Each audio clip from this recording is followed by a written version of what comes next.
Good morning and welcome to the Washington and Old Dominion Trail. My name is David Shepley. Today we are starting from East Falls Church and we're going to keep on going until we can't go any further.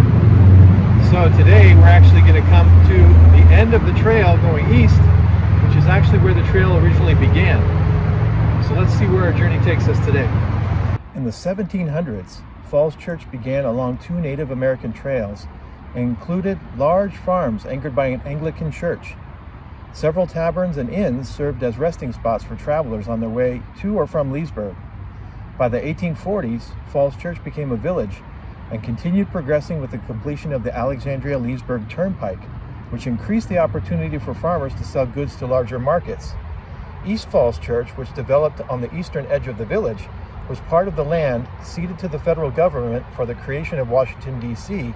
in 1791, but was returned to Virginia in 1847. In 1859, the Alexandria, Loudoun, and Hampshire Railroad completed the line from Alexandria to Leesburg with a station on the western edge of Falls Church. In the 1870s, the Washington and Ohio Railroad, the subsequent owners, constructed the East Falls Church station. The Washington and Old Dominion Railroad operated the station until 1967. The station was removed in 1970. Some of the homes in Falls Church, such as the George Klossman House, pictured here in 1904, are still standing and can be viewed today. You know, I've always been so curious about this historical marker behind me. Was there actually a Brandymore Castle that existed on this spot at one time back in the 1700s? This landmark was first described in 1724 by surveyor Charles Broadwater as the rock stones called Brandymore Castle. Research in 1972 established that the natural formation matched the boundary descriptions on the 18th century land grants from Lord Fairfax to William Gunnell, James Going and Simon Pearson, George Harrison, John Carlisle and John Dalton, and Captain Charles Broadwater. The origin of the name Brandymore is unknown, but the rocky outcrop resembles the collapsed battlements of an old castle with 4 Mile Run serving as a moat. Coming up on the left, the Custis Trail veers off of the Washington and Old Dominion and follows more closely the route of the current Metro station line. It eventually meets up with the Mount Vernon Trail, which follows the Potomac River towards Mount Vernon. These trails basically form a giant loop that meet right around Crystal City on their way to Alexandria. Looks like we're coming up on Bluemont Junction, which used to be a major stop along the railroad. In June 1945, this scene would have included the multiple tracks, gas-electric combine, electric substation, and passenger station. As of 1912, Bluemont Junction served as the hub of the multi-line Washington and Old Dominion Railway. One line ran between Georgetown and Great Falls.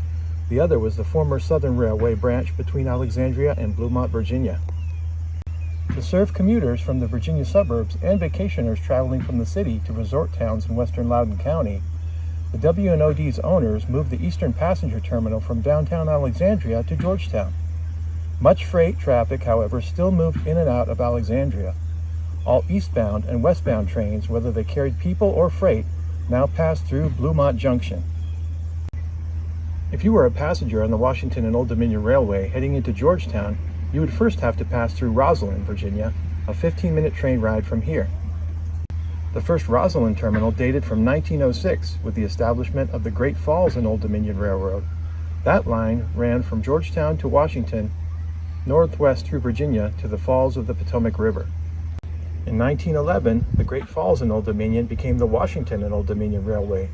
The new company took over the former Southern Railway Bluemont branch, bringing still more passenger business to Georgetown. Rosslyn became the railroad's center of operations. The expansive Rosslyn Terminal was built in 1923. Trains from 3 directions met at Bluemont Junction, a triangular pattern of tracks joined at a Y so that freight trains could reverse direction. Electric-powered passenger trains could go backwards and forwards, so they did not need to be turned around on the Y. The Y was also used as a holding place for freight cars. In much the same way as the Metro's Orange Line is today, the Washington and Old Dominion Railway was an important transportation link for Arlington County and the surrounding area. Like Metro's Roslyn Station, Bluemont Junction connected two routes. When the station opened in 1912, the railroad operated both freight and passenger trains. This historic caboose is also open to the public from Memorial Day weekend to Labor Day weekend, on Saturdays and holidays from 11 to 5, and on Sundays from 1 to 5. It's full of all kinds of pictures, magazines, books, and articles about the railroad. So I invite you to come on over and take a look at it for yourself. This caboose will be the last relic of the railroad we'll see between now and the end of the trail. Though the trail is 45 miles long, it's only 100 feet wide. It's so nice to see how Northern Virginia Park Authority has maintained that 100 feet and kept so much beautiful scenery for us to appreciate. This bridge is letting us know that we're coming up on a former station of the railroad, Glencarlin Station. If you arrived here by train on a summer Sunday afternoon in the 1870s, you would find crowds of people enjoying Arlington's premier amusement park. This wooded spot near the confluence of Lubber Run and 4 Mile Run was a natural place for a park. Since the railroad's beginning in the 1850s, this had been a regular stop for steam trains replenishing their water supply from the nearby spring. The Carlin family, owners of the properties in 1766, built the Carlin Springs Amusement Park here in 1872. It offered the popular attractions of the day: a large swimming hole, a bar, dance pavilions, and a 250-seat ice cream parlor. There's still beautiful sights to see as we get closer to the end of the trail. We are less than half a mile away from the eastern end of the final part of the trail. No room for farming so close to the city? No problem.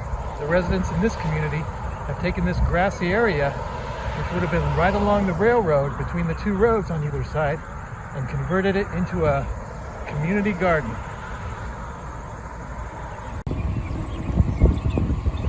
Our 45-mile trip from Purcellville, Virginia is about to come to an end here in Shirlington, Virginia, at the end of the Washington and Old Dominion Trail. So here it is, everybody, the end of the Washington and Old Dominion Railroad, now the Washington and Old Dominion Trail. I hope you've enjoyed this journey with me as we've come west all the way from Purcellville, Virginia to here in Shirlington.